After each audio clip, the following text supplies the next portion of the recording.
asong Golden Retriever, aba, pwede rin daw maging Golden Receiver? Kinagigiliwan online ang mga asong tagatanggap ng mga dinideliver na parcel.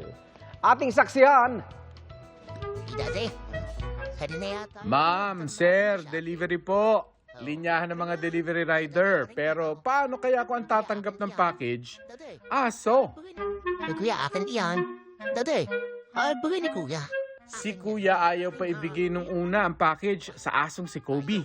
Akin nga yan. Akin na. Ayaw. Pati sa akin na pangalan. Oh, tingnan mo. Kobe ka pugi. Pero matapos i-check, ayun, ibinigay na rin kay Kobe ang package. Dade, buksan natin ng bahay ito eh.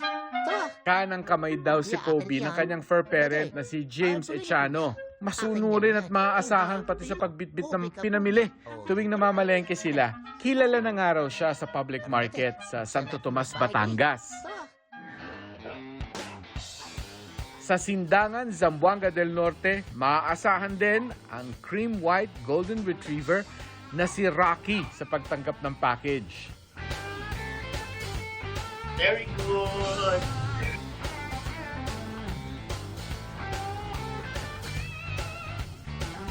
Salamat. Sina Kobe at Rocky di lang basta golden retrievers. Golden receivers din at certified good boys.